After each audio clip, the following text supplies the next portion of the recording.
This is the European edition of Breaking Banks, the world's #1 fintech podcast and radio show.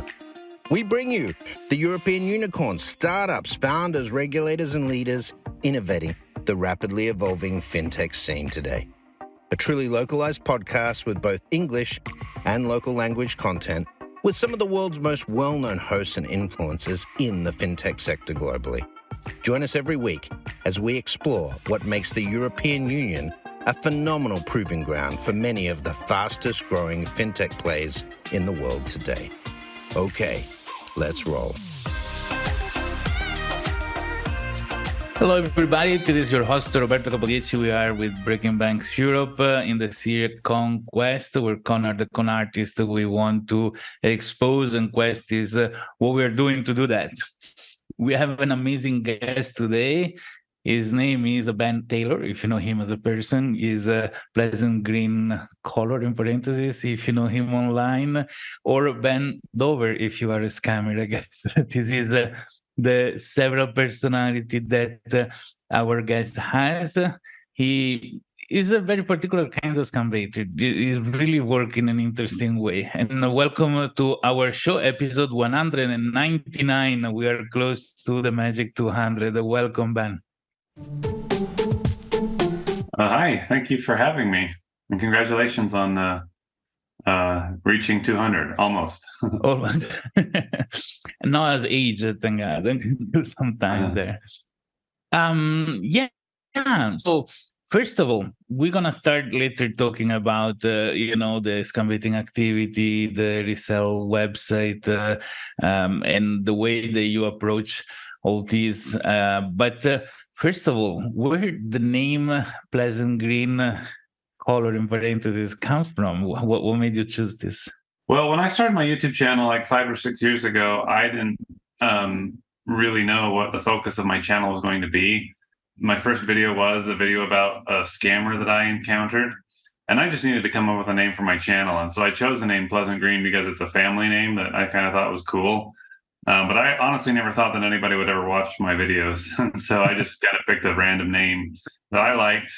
But as my channel grew, I figured that I might as well stick with the name. And I guess it's just kind of become the brand for my channel.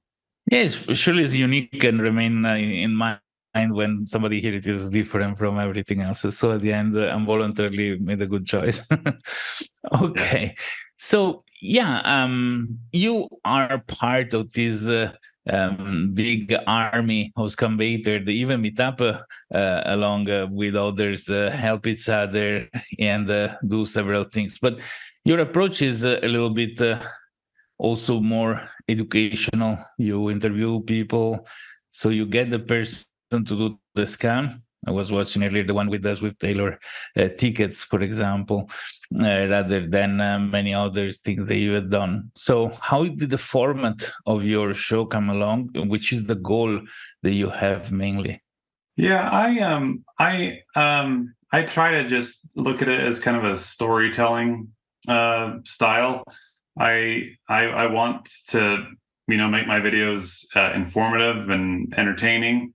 But educational. I want people to kind of understand how scams work, and I just try to do that in the way that's most natural to me. And so I try to just kind of figure out how the scam works and try to craft it into some kind of a story so it's easy to follow for people. And that's just kind of how I like to learn. And so it's just kind of turned into my way of teaching. And so these scams are very, very complex. So if I can put myself into the story as the person who's, getting scammed, I think it just kind of helps people kind of understand how these scammers operate a little bit. And so it's just kind of the simplest way that I have found to be able to explain the way most of these scams work. Okay, and it's interesting. I'm seeing we're interviewing several of the famous scam baiters that are around, and many are focused just to show and waste time to the scammers, and maybe with voice changer and situation like that to go ahead. But I like that you also involve some people with experience in the specific industry where the scam is made, rather than take the time to do an explanation outside the activity of scam baiting. You are also a teacher, right? You actually teach media writing. Yeah. Just part time. Yeah, I've done some teaching and I'm hoping to do kind of like an online course soon enough. But yeah, I like that, and I recognize that all the other scam baiters have their strengths. A lot of them are very good, like improv and voices and that kind of thing. I don't think that's really my strength. It takes me some time to really research and interview and really just see how far down the rabbit hole I can go with a lot of these scams. And so, I just want my channel to be something that's valuable to people, so they can kind of really understand how scams work, so that they know what to watch out for if they ever encounter such a thing. That makes sense. And it's good that there are different options around in the scam baiting of different approach. Which is the most interesting encounter and experience you have done doing this? I look at a lot of, in several instances, I've gotten to know people who many people wrote off as a scammer, who turned out to be really genuine people.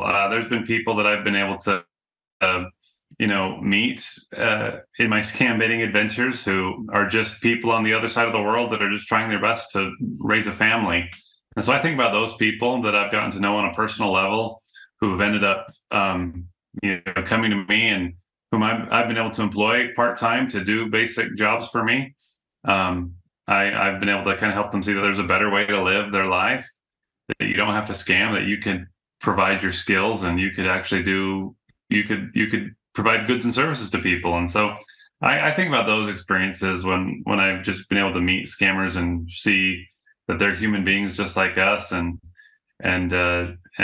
just kind of see how they've put that life behind them, and they've just kind of looked forward to, turning over a new leaf. And so it's been really rewarding to kind of see the humanity behind some of these people that we think are scammers. All right. Oh, that's interesting. It's a beautiful side to be able to save a soul, let's say, in terms of giving an opportunity to do good. And we saw is when people that convince them to snitch, let's say, about the call centers and other things that there are. But, really looking at the person and giving these people an opportunity is good. I wonder if in the long term it should be an opportunity to set up like a sort of rehab for scammer on location, sponsored by overseas, the reverse operation. Which are the different kind of scam that you have worked on, and which is the one that you consider the most dangerous? Because, for example, there is the romance scam classic, rather than the fake wrong refunds and the classic one. But I was looking the one of the ticket for the concert to be a scam that get out of the normal parameter of a scam, where the victim has to be somebody that is vulnerable, because really that's the confusion of paying for something and just meeting the wrong seller, if you want. So which is the variety of different scam that you have analyzed, and which one you think are the most dangerous or effective, if you want, against the victims? Yeah, there are so many scams, and each of them, I think, kind of have their season. You have the typical tech support scams, where you get the email or the pop-up on your computer, and you call up and you think you're talking to Microsoft, but you're actually talking to a scammer who's going to try to remote into your computer and take control of your bank account. Those are kind of ongoing. But some of these other scams you mentioned, like these ticket scams, whenever there's an artist like Taylor Swift who's going on tour and tickets are really high in demand, you've just got thousands of people across the country who will do anything they can to get their hands on those tickets. And so scammers will jump in, and they will take advantage of that opportunity to pose as someone who has tickets, and they will lure you into thinking that that they can provide those tickets. There's times when people are very, very lonely. We saw that during COVID, there was a lot of online dating happening, and scammers really took advantage of dating sites and going on and creating fake profiles and forming relationships with these people and getting them to send them money because they were in trouble or whatever. And so, yeah, it just seems like every day there's a new something changes in our world, and scammers just see the opportunity to jump in. And so, yeah, every day it seems like there's something new for me to jump in and investigate. And that's what I try to do on my channel is not just focus on one, but just really look at what's new, what's fooling people these days. And so, yeah, it's just every day there's something new. That's absolutely true. I was thinking something when you were talking that English-speaking countries are the most targeted because that's the language, right? Hardly somebody will study Indonesian language just to scam Indonesian people per se, or something like Italy. In Italy, we have some in-country scammers that try to scam other Italian people, but you need to know the communication methods. At the same time, certain scams are clearly not very convincing if somebody will put a little bit of grain of salt on the situation, and yet the victims are still falling for it. How is that? We're just busy people these days. We're just very distracted. We're bombarded with ads and social media, and so a lot of times it's just easy for us to just be distracted and get caught off guard. We're always online. We're always, we're doing everything online. We're banking online. We're calling customer support online. We're selling tickets and what have you online. And so we're just always online. And the people that we interact with are we're interacting virtually. We're not seeing their faces, and so a lot of times we just perhaps we become too trusting, and so we just think it's normal to be interacting with someone virtually. And if you're just if you're just distracted or not in the right state of mind, you just go along with it. You just always have to be on your toes, I think. And we're seeing unfortunately that people are running into things that are probably too good to be true, but we want to believe that there's something good in there for us. We want to believe that we might have won something, or that we found tickets at a discounted rate, or there's somebody who's interested in us. Like we find ourselves increasingly lonely and maybe stressed for money, that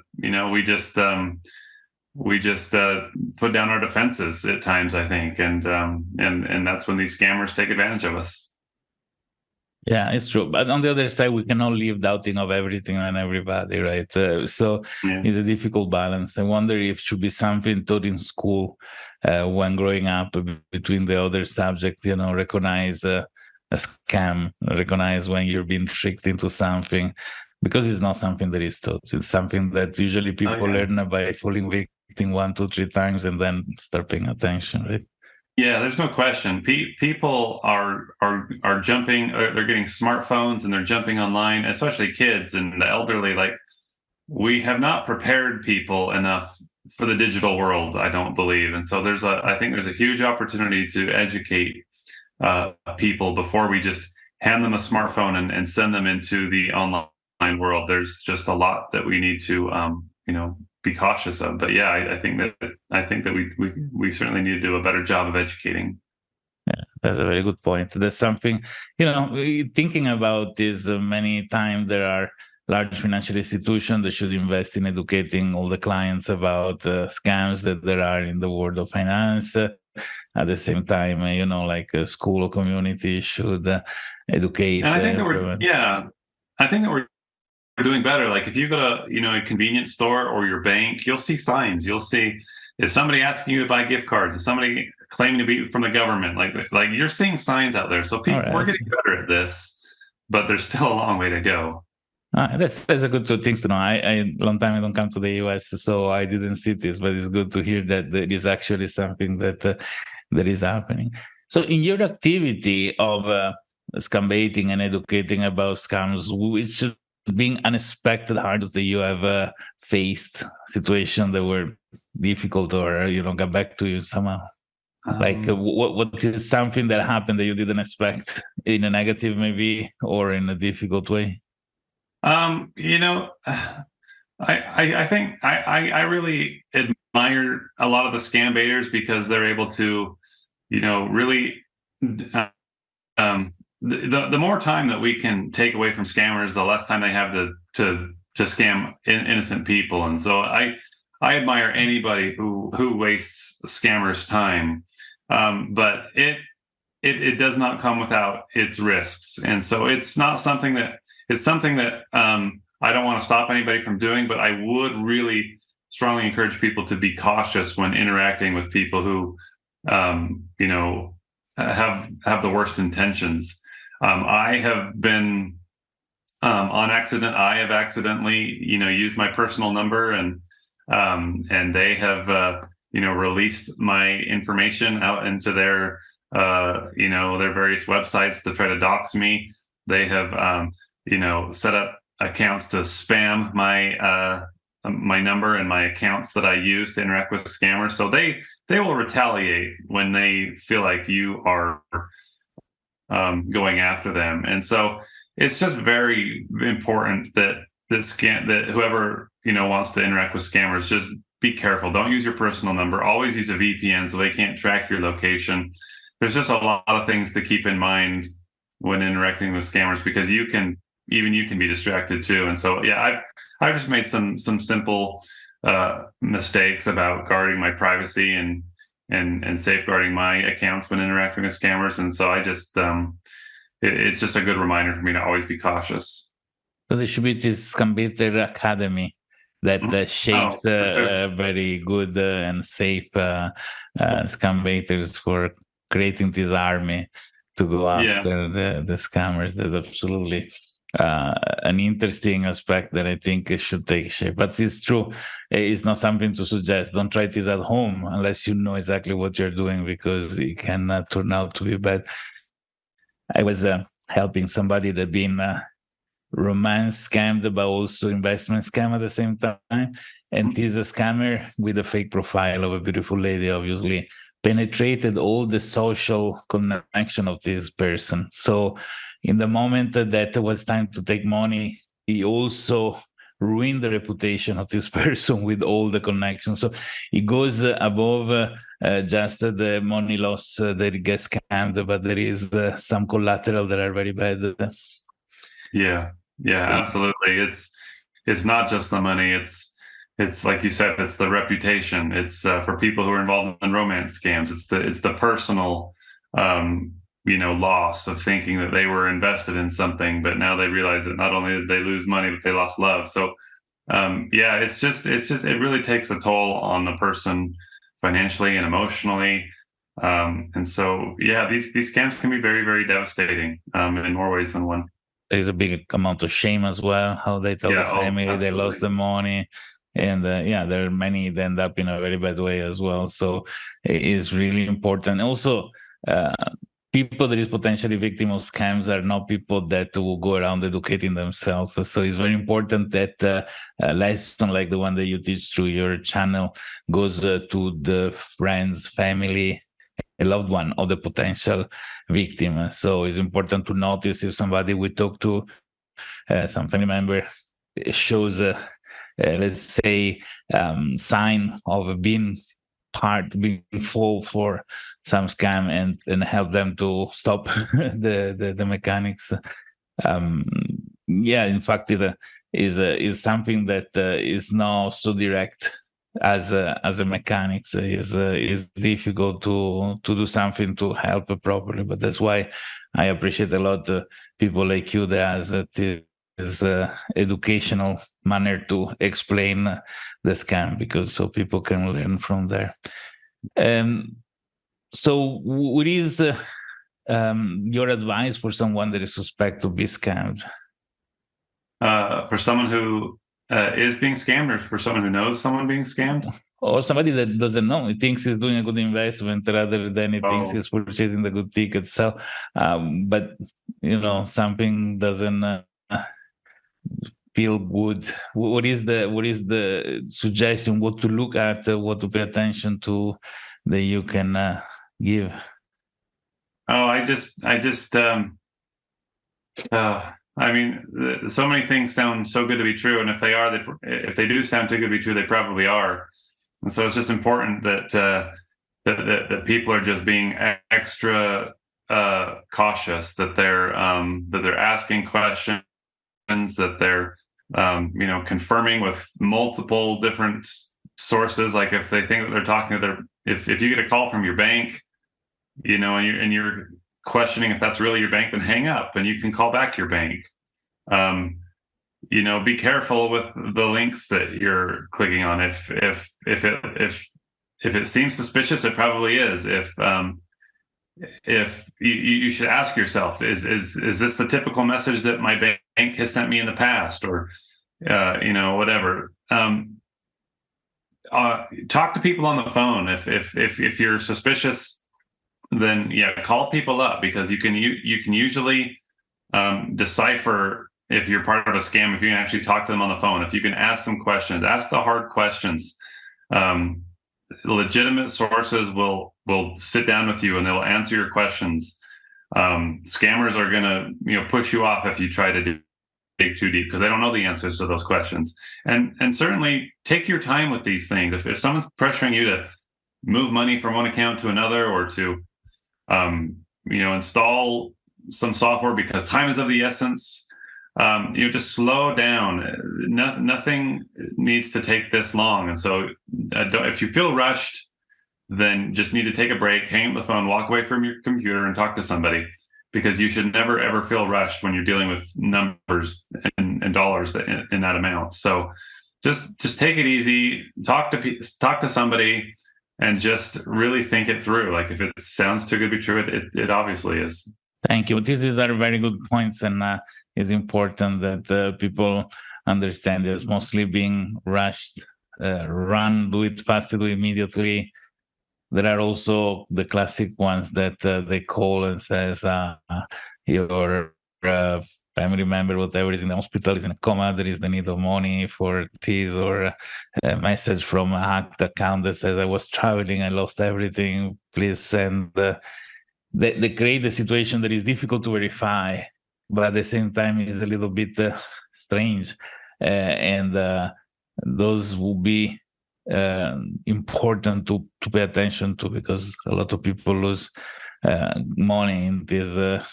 Do you notice that the scammers tend to go for more and more and more and more money, or they target an amount, once they took it, they're happy and they move on? So maybe there are people that have been scammed, they don't even know, in a way, Oh, yeah. If scammers can get an amount out of you, they know that they can get more.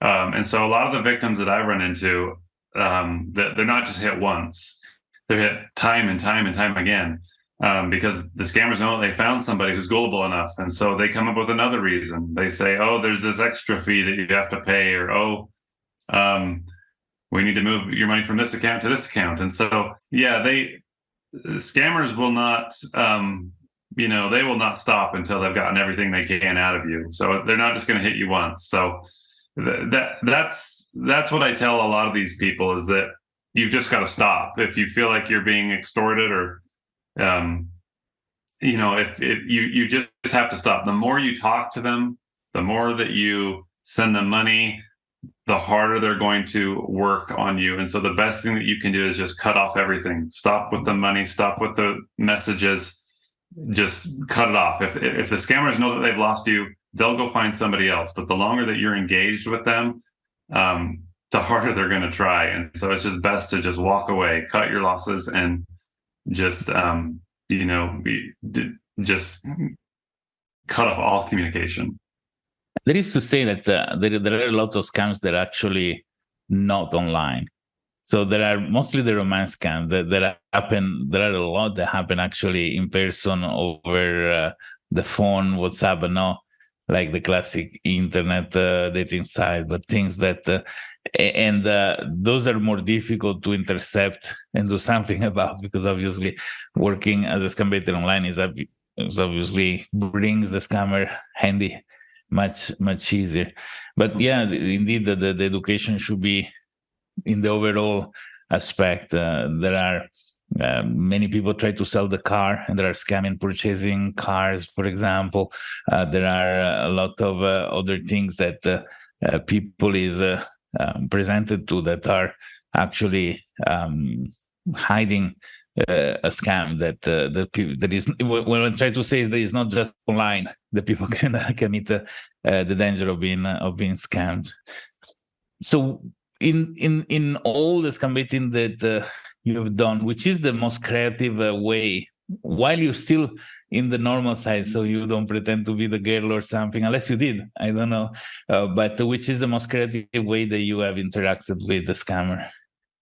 You know, when I interact with scammers, I seem to run into scammers based in Nigeria the most, and so these are scammers who are primarily interacting with you over text. That it's not going to take place over the phone, because if you speak to them on the phone, then you're going to know that they're not a woman. You're going to know that they're not based in the U.S. You're going to know that they're, based in West Africa, in Nigeria. And so a lot of the scammers that I run into, it's just text based, and so I'm always just communicating to them through text or through WhatsApp or through Facebook Messenger. And so one of the creative things that I like to do is just say, oh, you need to talk to my accountant. I try to do the same thing they do to me, because they'll always try to say, oh, you need to go talk to this government agent who will process your grant, or you need to talk to the shipping company, and they'll get you this this item that we want to donate to you. So I try to do this. I try to give them a taste of their own medicine, and I try to get them to talk to my people. I might say, hey, you need to talk to my bank, or you need to talk to my pastor who's going to pay you for this. And so in a number of my videos, I always just kind of create this second profile, and I say, go message this person, and then they'll help you get the money. And so I just try to tie this big web and have a lot of fun with it. So it's always funny to me to kind of see them falling for the same trick that they're trying to pull on me. So whenever I can do that, I think it's a lot of fun. Okay, that makes sense. That's nice. And in fact, as I noticed, there are a lot of scammers that are as gullible as the potential victims. So they would, because there is the good amount of money to catch, so they would do pretty much everything to go in the direction. So it's interesting to put in the leg in the way. All right. This is been a very nice conversation with Ben Taylor, or Bend Over for the Scammer, Pleasant Green in the world. Let's go to YouTube, everybody, and check his channel. Pleasant Green is very easy to search, and it's going to be the first and only result you're going to get. And for everybody, let's see you again for the next episode of Breaking Bank Europe. It's going to be number 200, special things. Don't miss it. And Ben, I hope we can have another chat in the future. Thank you for being with us. Great. Thanks so much for having me. Thanks for listening to Breaking Banks Europe, a Provoke Media podcast in cooperation with FinTech Stage. Don't forget to tweet us out, shout out, or post to the team at Breaking Banks EU on Twitter. If there's something or someone you'd like to hear on our cast, let us know. See you next week on Breaking Banks Europe.